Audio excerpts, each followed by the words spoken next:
Ja, Saša, torej, mogoče bi kar začeli z enim krajšim branjem ene pesmi. Lahko. Pa morda Črni pesnik 2, če bi lahko slišali. Seveda. Črni pesnik 2.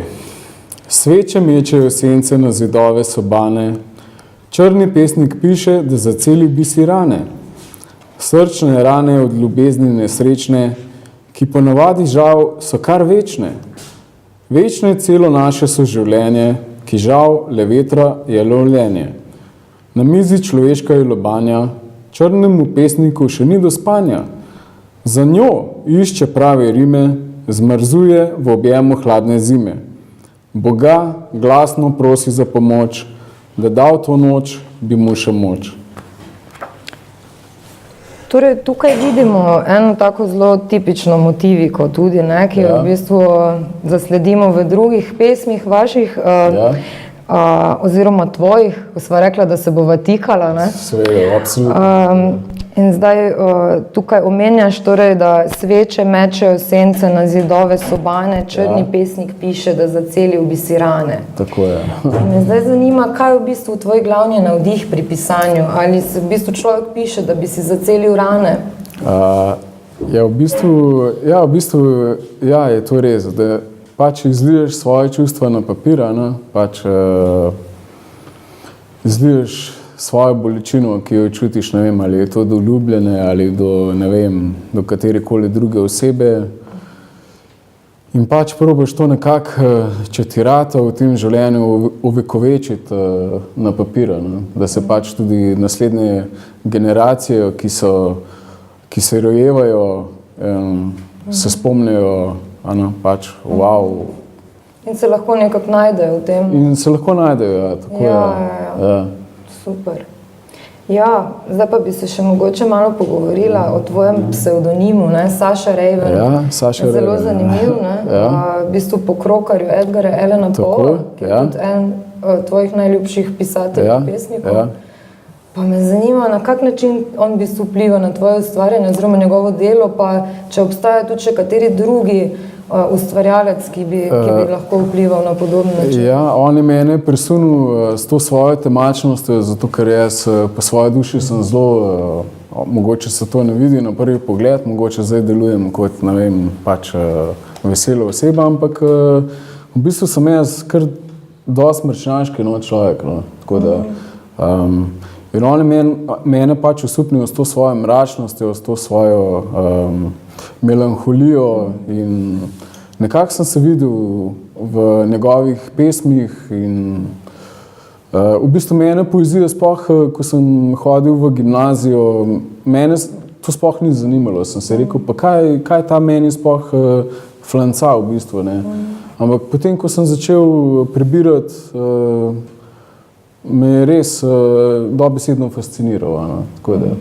In potem, ko sem začel delati pač kot, ne vem, lahko bi rekel temu nočni receptor, in pač nisem vedel, kam bi se dal s časom, pa sem rekel, pa daj Saša, pa daj probaj še ti kaj napisati, In tako so se pač začele rojevati moje pesmi, poezije in to traja še danes. In takrat so začele nastajati tudi po noči.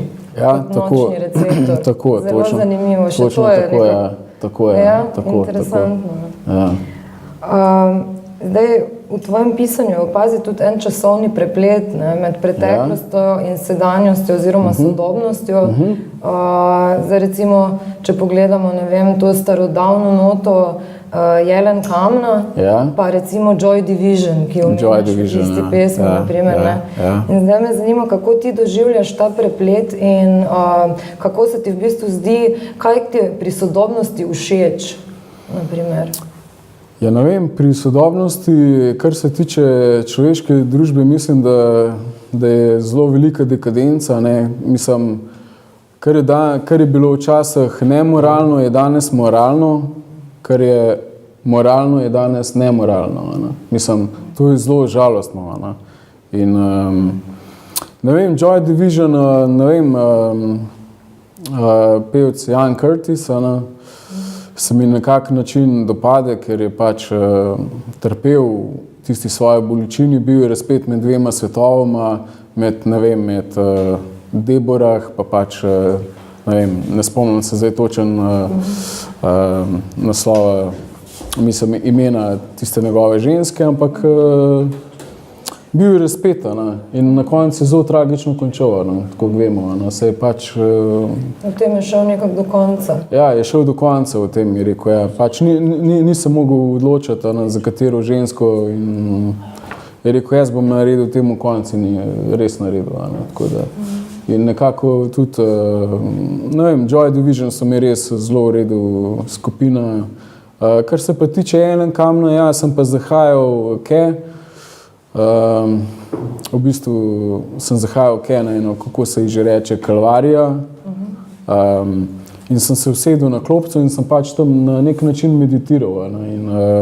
Zato, ker sem tudi sam doživel bridko izkušnjo, pri 20 letih mi je umrla mati za rakom in sem premišljal pač, zakaj je bilo to treba, zakaj se mi je to zgodilo in tako naprej. Ja.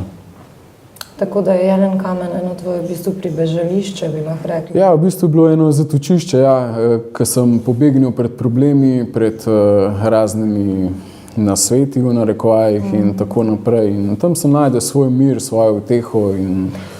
Ja, tu se vidi recimo tudi ta pozitiven en taki odnos oziroma tendenca do narave. Ja, tako je. Torej, v bistvu črpaš tudi iz svoje okolice, ne? Tako je. To mi je bilo ravno zelo zanimivo, ampak k temu bova prišla malo kasneje.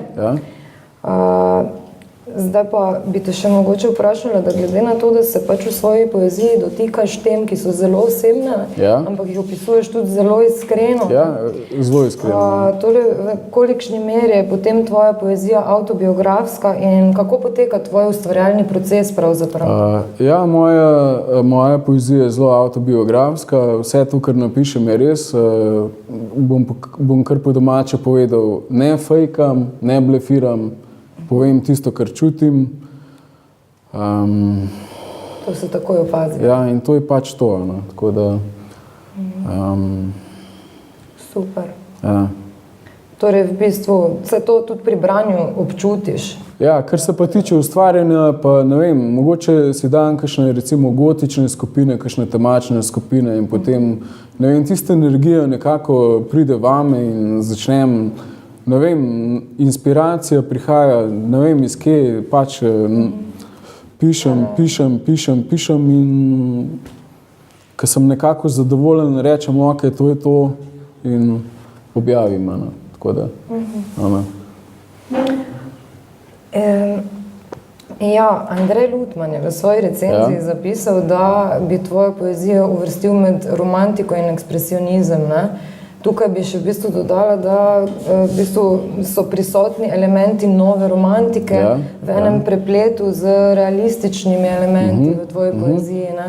Torej gre za, bralec v bistvu dobi občutek, da se je poglobil vate, da gre za eno osebno doživljanje, tudi ta domišljija, v bistvu domišljijska razpoloženja so nekako jih je začutiti, ne? In tudi domišljijske pokrajine, recimo, ne? Seveda, Po drugi strani. In zdaj me zanima, kaj v bistvu sam meniš o tem uvrščanju v neke v bistvu literarno-teoretične predale? Ali bi se ti sam tudi tako opredelil, ali mislim, ti je ta opredelitev všeč, ali ne? Ja, jaz mislim, ko mi je, če lahko tako rečem, ali lahko menim, ko mi je Dušan poslal to kritiko, sem bil zelo presenečen in fasciniran. Sem rekel, wow, to je pa res, zelo sem bil presenečen nad pozitivno kritiko. In ja, se kar strinjam z njim. Ja, tako. Torej te je pravilno razumel, pa jaz tudi. Me je, ja. Okay. In ti tudi, ja. Tako da, ja. Tako da. Drugače pa se ukvarjaš tudi z glasbo, kot smo že povedali, ne? In tu me pa tudi zanima zdaj v povezavi s pisanjem, ne? V kolikšni meri torej to, da se ukvarjaš z glasbo, vpliva na tvoj slog, glede na to, da lahko zasledimo v bistvu v vsaki pesmi dosledne rime in ritem?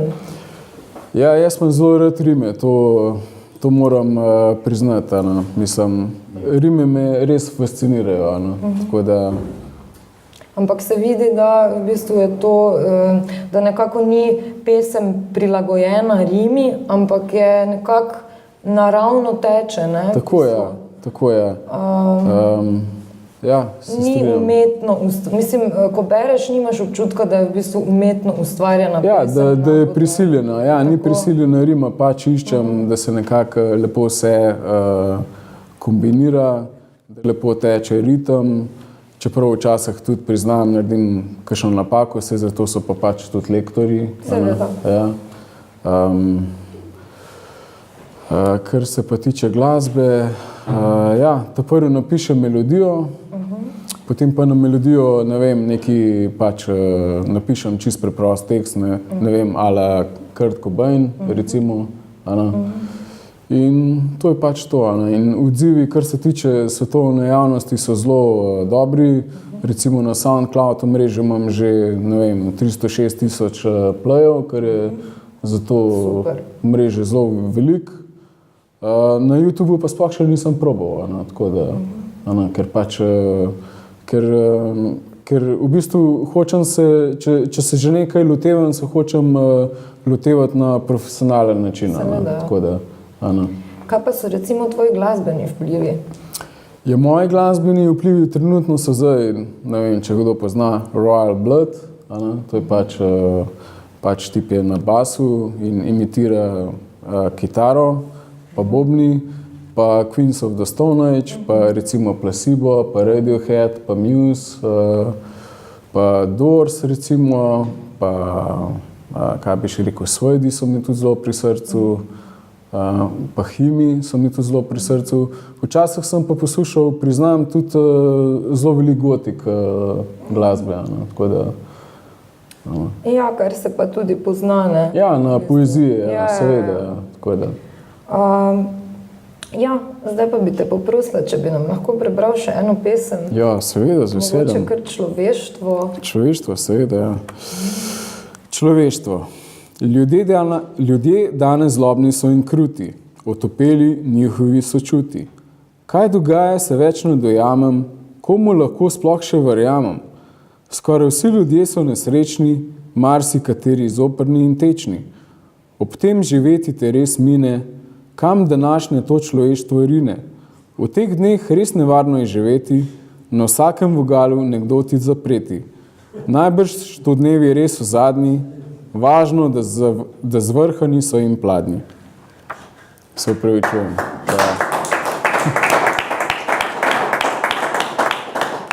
Torej, v bistvu ta pesem že zveni nekako družbeno kritično, ne? Točno tako, ja. Enšo, Garažni band, se mi zdi, nekako odsevajo tvoj pogled na družbo in tako, ja. Že skoraj nekoliko pobrehtovsko, ne? Ja, tako je. In zanima me, kaj meniš o svetobolju in ali smo v današnji družbi v bistvu lahko srečni? Ne, jaz mislim, da nismo. Bombardirani smo iz teh socialnih omrežij, ne vem, recimo si v nekem partnerskem odnosu, pa se recimo, ne vem, z dekletom skregata, pa se reče, saj v redu, pa si bom našla drugega, pa gre, pa se zatipka tam, pa 5 minut četka, pa ima že drugega, ne, mislim, halo, mislim, res, dobesedno ves svet je na pladnju, mislim, to je meni res čudno, ja. Torej, v bistvu gledaš, tu si zdaj izpostavil v bistvu mogoče tiste malo manj svetle značilnosti te globalizacije, vsaj kar se tiče komunikacije, ne? Svet postal že ena taka globalna vas. Ja, si rečeš, pač sem pa najdel drugega, ti kar pojdi, pa že ten tipka, pa si rečeš, ja, pa kaj čem narediti, pa klavrno odkorakaš, pa je to, tako da, ja, nažalost, tako je, tako da, jaz sem pač direkten, povem tako, kaj je, tako da, ja.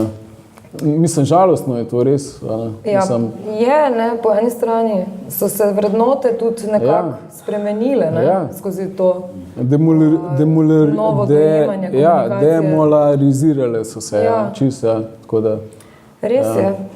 Svet je drugačen, kot je bil včasih. Čist drugačen, kot je bil. Mislim, mene še zmeraj, ne vem, ko napišeš pismo, ne vem, včasih, ko sem pisal pismo punci, pa sem ji poslal, ne, pa sem čakal recimo 2 tedna odgovore, jaz sem bil tako vesel, zdaj pa pač samo tisto in to je to, mislim.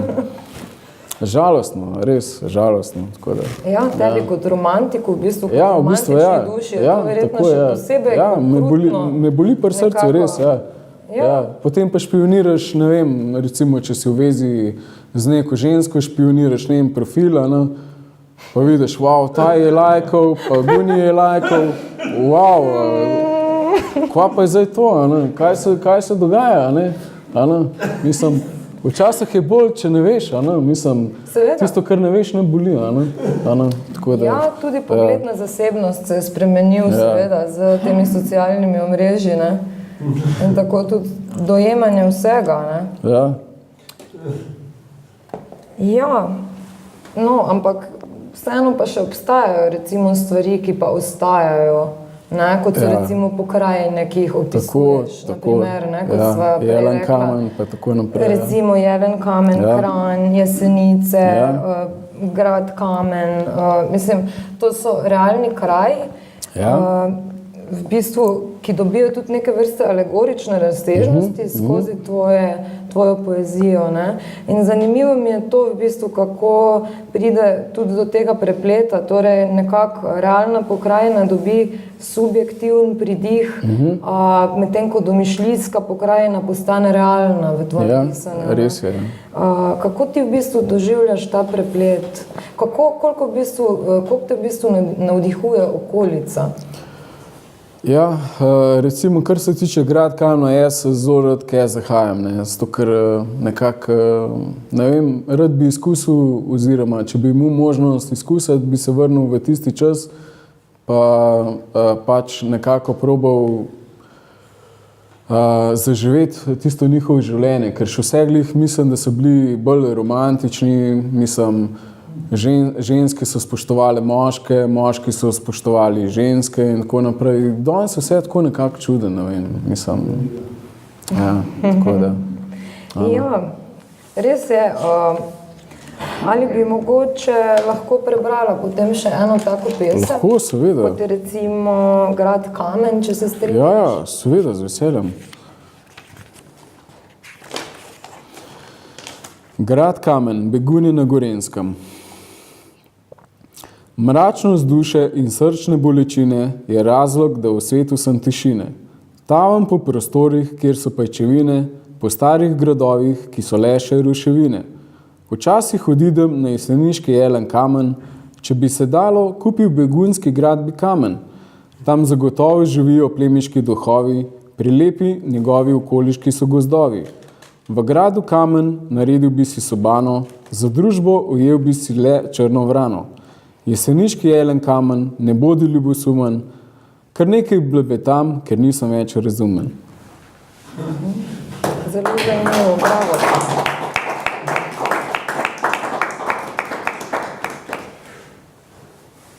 Torej, kot že tukaj zasledimo tudi te nekako, bom rekla, pojevske elemente. Ja. Tako recimo v pesmi Hrast, Gnoj in marsikateri drugi obravnavaš na primer temo hudiča, ne? Medtem ko v Padlih angelih obravnavaš tudi Boga. Tako je. In me zanima, kako v bistvu bi lahko rekel, da v svoji poeziji raziskuješ odnos med arhetipskim dobrim in zlim in kakšen je ta odnos, kako je do tega prišlo? Ja, jaz osebno rad zelo prebiram Sveto pismo, priznam, ker včasih, ko padam, ne vem, v melanholijo, vzamem, ne vem, Sveto pismo in zelo rad prebiram Novi testament, ker pač vidim Jezusa Kristusa, kako je trpel, kaj vse je dal za človeštvo, kaj vse dobrega je naredil ljudem, na koncu pa končal, ko da vemo, kako klavrno. Tako da, kar se tiče mojega verovanja, jaz verjamem, da obstaja Bog, da je neka višja sila, verjamem tudi, da obstaja Satan, ki pač povzroča to zlo človeštvu, zemlji in tako naprej.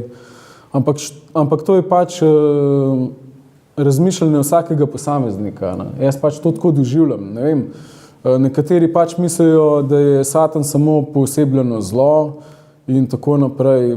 Ne vem, jaz pač to dojemam bolj na osebni ravni. Tako da, pač lahko rečem, ne vem,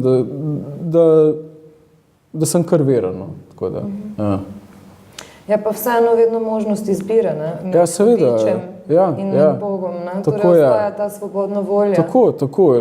Jaz še zmeraj mislim, da je Bog naredil človeka po svobodni volji in pač naj se človek sam odloči, ali bo služil Bogu ali hudiču.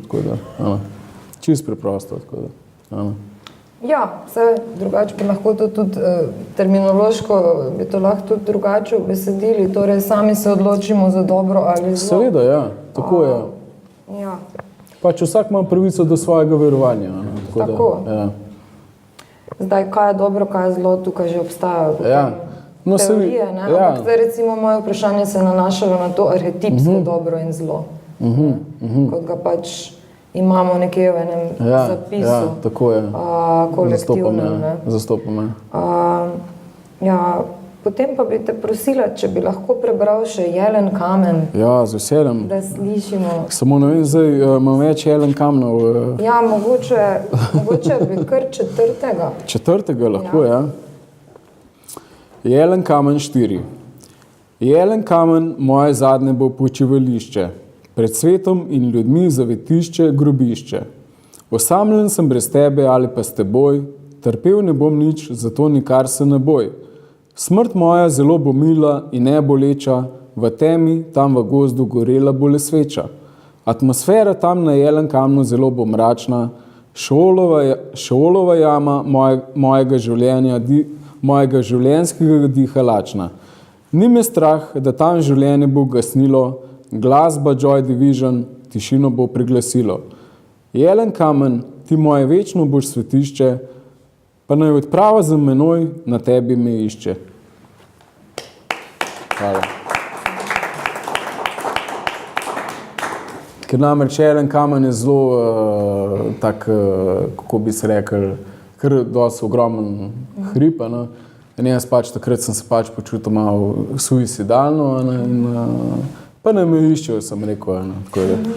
Ja, ravno na to se v bistvu nekako moje vprašanje naslednje nanaša, ker pač govoriš o Jelen kamnu kot o zadnjem počivališču, pa sploh ta motiv smrti in slutnje smrti se nekako tudi kot neka, marsikdaj pač pojavi v tvoji poeziji. Ja, zelo velikokrat. Skoraj kot rdeča nit, ampak ni ravno, imaš tudi drugačne poglede. In zdaj me zanima, kako pol dojemaš smrt in življenje? Gre tu torej v bistvu za trenutna stanja, ki jih v bistvu zapišeš? Ja, za trenutna stanja pač, kakor se počutim, pač zapišem. Saj drug dan sem že vesel, pa tako naprej. Ampak pač tisti trenutek, kar čutim, napišem na papir, pa si pa pač mislim, ne vem, kakor bojo pač ljudje sprejeli, naj sprejmejo in to je to. Tako da. Pravilno. Ja. Zdaj v bistvu zaslediti pa je seveda v tvoji poeziji tudi veliko ljubezenskega trpljenja, čustvene eksplozije, bi že lahko rekli. Določene pesmi so tudi posvečene predstavnicam nežnejšega spola, kot je recimo Ema Sofija, Manja. No, to je zelo zanimiva zgodba, ki jo bom povedal. In zdaj me zanima, ali gre tu res za konkretne osebe ali izmišljene like. In kaj ti v bistvu pomeni ženska kot muza in kaj kot realna oseba? Ja, jaz, kar se tiče ženske, zelo občudujem in mislim, da je to najlepše stvarjenje. Če z mojega gledišča se oproščam, je to, kar je naredil Bog, najlepša stvar. Odlično. Ja. Torej ti je pomemben ta aspekt življenja, ne? Ja, kar se tiče ženske, res zelo spoštujem in pričakujem tudi, da bi pač moja izvoljenka bodoča spoštovala tudi mene, takšnega, kakršen pač sem. Pač vsak človek ima svoje napake, ampak treba je sprejemati kompromise in to je to. Pač se vemo, da nobena zveza ni idealna, da je treba pač jeti skozi razne prepire, skozi probleme, ampak jaz mislim, da se vse s pogovorom da rešiti. Vsekakor. Ja. Zanimiva mi je tudi pesem, ki si jo izbral za zadnjo stran platnice knjige pesmi, in sicer Odmev. Ja. A te lahko prosim, če Lahko, seveda. Odmev. V parku, kjer kot deček sem se rad igral in od sanjavosti v travi sem tam zaspal, sliši zdaj le še odmev iz preteklih 7 dni, kar bilo je bilo, tega zdaj več dolgo ni. Kako to, da si se ravno za to pesem odločil, da jo boš dal na platnico? Ja, ne vem, ta pesem oziroma poezija, ali kakorkoli že lahko rečem, ne vem, mi je nekako pri srcu. Ne vem, zato ker tam, kjer živim, ne, je bil pač park in jaz sem tudi keret zahajal, ne, pa sem se vlegel, pa sem gledal sonce, pa sem gledal oblake, pa sem gledal pač te avione, ki so leteli. In pač sem se zamislil nad življenjem, že takrat sem se zamislil nad življenjem, kaj to sploh je življenje, zakaj živimo, zakaj smo na tem svetu, zakaj obstajamo, zakaj so te krivice in tako naprej. In zdaj, ko pogledam ta park, je samo še razvalina in to me nekako žalosti. Tako da. Torej so to v bistvu spomini, v bistvu gre za neko nostalgijo. Nostalgijo, tako je. Tako da. Katero obdobje življenjsko ti je v bistvu najbolj nostalgično? Oziroma se ga najraje spomniš? Najraje se spomnim, ko je bila moja mati še živa, pa oče, pa moja sestra, ko smo res živeli pač prijetno življenje, ne, tako da. Ampak pač vsake zgodbe je enkrat konc in to je to, ne, tako da pač izgubil sem mater pri 20 letih in. Tudi njej si posvetil marsikatero Ja, tudi, ja. A bi želel mogoče prebrati? Lahko, ja, lahko, samo da jo najdem, moja mati, samo malo. Moja mati, sedaj že dolgo več te ni, vsaka roža, bom probal, upam, da se nam zjokal. Sedaj že dolgo več te ni, vsaka roža počasi uveni, vzgajala si me z roko trdo, imel sem te res za mater grdo v narekovajih.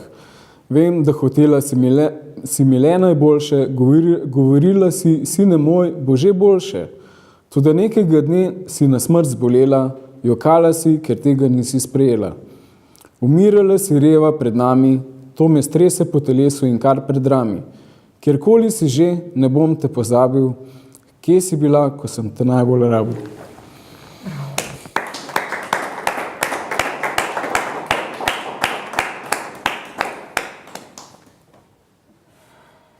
Torej, iskreno do konca. Ja.